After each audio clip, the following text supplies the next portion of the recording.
As it turns out, evacuating versus sheltering in place is a far more contentious topic than I realized. So today we need to get to the bottom of whether you should stay or you should go in an emergency. So let's get after it. I'm James Merritt, Emergency Manager and Career Soldier, and this is Readiness Nation. So there was a bit of a misunderstanding of my video, "The CIA is lying to you about emergency preparedness." Even though I said this, now there are, without question, circumstances under which you'd need to evacuate.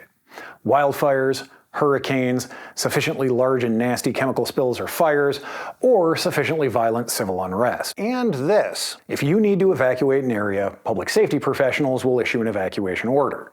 And if there is an evacuation order, it really is in your best interest to follow it. There was a significant number of viewers who mistook me pointing out the rather egregious flaws in former CIA officer Andrew Bustamante's reasoning on the subject for me saying you should never evacuate. That was not at all the point I was making.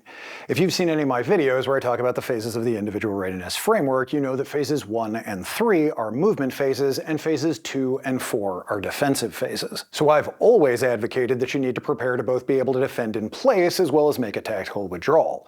So the real question is, when should you do the one and when should you do the other? So today we need to talk about a US military planning tool called the Decision Support Matrix.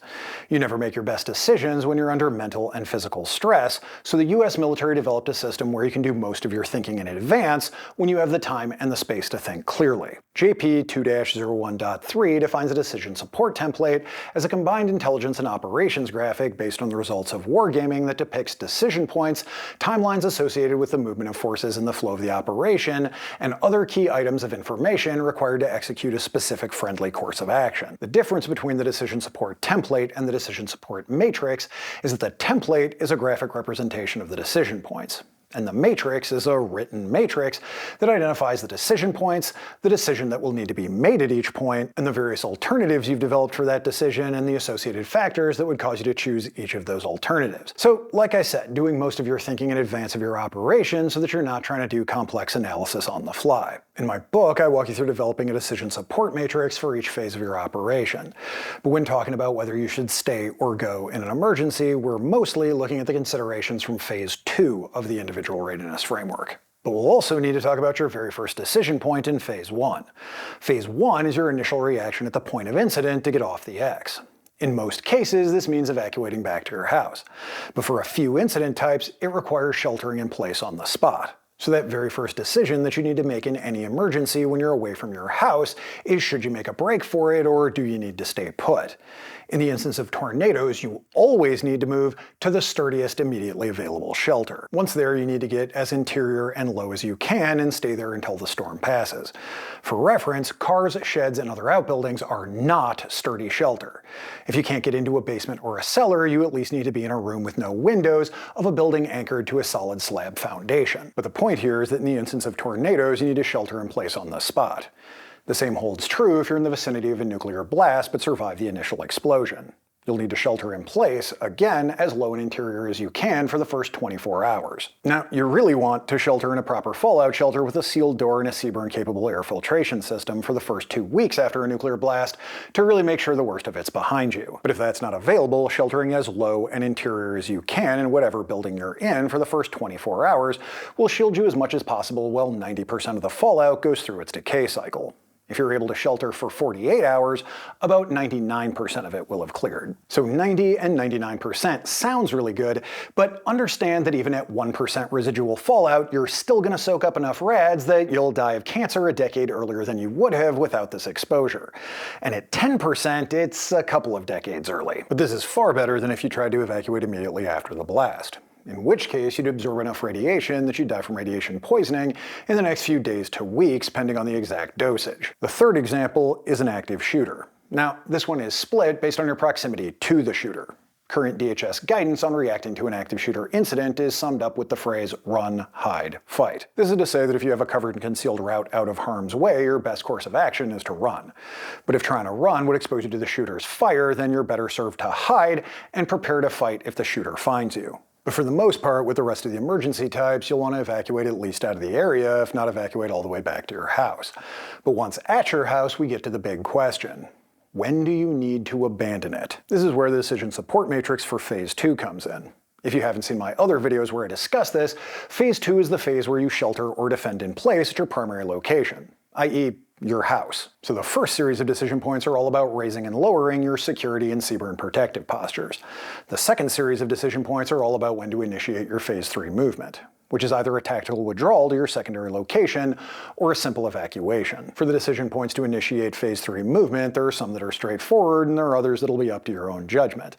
But a lot of it is based on what effects you have a hard counter to and what will make your position untenable. Now, as I discussed in my video, Preparing for Disaster Short of the End of the World, you'll be best served to shelter or defend in place at your primary location unless something forces you to leave. But there are definitely things that can force you to leave. Things like hurricanes or wildfires headed towards your home are always reasons to evacuate. I would also strongly encourage you to make your Phase 3 movement anytime your local authorities issue an evacuation order. Elected officials are actually really reluctant to issue evacuation orders because of the potential political ramifications. So if they actually issue one, it's because someone from the Emergency Management Office showed them some really compelling analysis about the impending threat. As such, you really should take evacuation orders seriously. But getting to the things that are a judgment call, this is where your capabilities come in. With things like chemical spills and fires, needing to evacuate will depend on your level of CBRN protections capabilities. If you have a Type B shelter, as I outlined in my video, are bunkers actually useful in an emergency, then you'll be able to shelter in place and monitor the situation. However, if you have no CBRN protections equipment of any kind, you'll definitely need to evacuate. For a lot of other disaster types, the salient questions are going to be whether or not you can maintain life support capabilities at your primary location. Running out of a critical class of supply or your pace plan for any critical utility failing are definitely reasons to make movement. So essentially, anything headed your way that can outright destroy your home or kill you is a reason to evacuate. And after the incident, any direct or cascading effects that, in spite of your emergency capabilities, prevent basic life support is also a reason to evacuate. One of the other considerations that you need to make before the incident is the probability of the incident making your evacuation routes impassable. If you think this is likely, unless you are absolutely positive you have everything you need to ride out the emergency, you should evacuate because you're not going to get a second chance. In that same vein, if after the incident, direct or cascading effects are starting to make your evacuation routes impassable, or the security situation is deteriorating to the point that the roads are getting unsafe to travel, or travel restrictions could be put in place, your need to evacuate will hinge entirely on if you have someplace better to go. If the situation is deteriorating everywhere, you may still be better off staying. But if you have a prepared secondary location that's more defensible than your primary location, withdrawing to it will be your best course of action. As such, the most complex judgment calls will have to do with the security situation. And with these, you really need to be weighing the risks of leaving your house and contending with whatever threats are outside versus staying in your house and those threats potentially coming to you. Again, this analysis will come down to your capabilities. You have to consider your capabilities to defend your home versus the threats that have been observed in your area, and compare that to your abilities to defend yourself on the move versus the threats in your area. Furthermore, you need to consider if this is a regional security deterioration, if it's happening everywhere, or you don't know the answer to that. If it's just unstable in your area but safe everywhere else, it may very well be worth the risk of traveling out of the area. But if you don't know that there's anywhere safer, or you know that there isn't, it's incredibly important to understand that U.S. Army maneuver doctrine gives a 3-to-1 advantage to the defender if they're in a prepared defensive position. It gives even odds to units in a meeting engagement, and though it doesn't give an exact number, it gives almost absolute odds to the unit conducting an ambush. Furthermore, U.S. Army Executive Protection Doctrine says that you're always most vulnerable on the move, so it really is a dangerous business going out your front door. Now, there is a lot you can do to improve your odds whether you need to stay or you need to go, and I walk you through the full doctrinal preparation of the defense and planning tactical movements in the applicable phases of my book. But it's important to understand that unless you're looking at an attack from an overwhelmingly superior force, you really are safer defending in place in a prepared defensive position. Now, there could be rioting mobs that start looting and burning private residences. That's not what we've typically seen with the civil unrest of the last few years, but it certainly could happen. And if you see that sort of thing happening in your area, then that would certainly be a good reason to evacuate. But at the same time, you need to make sure that you can evacuate without running into said mob. At the end of the day, you're the commander of your emergency response operation. So whatever you believe is a good reason to get out of Dodge is a good reason.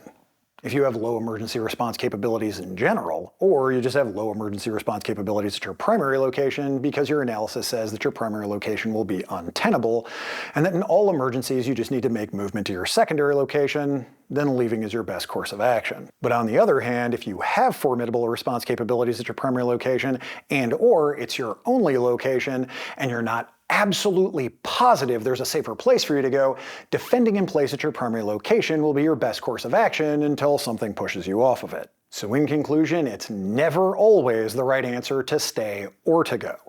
It'll always come down to the threat you're facing and your capabilities to address that threat effectively.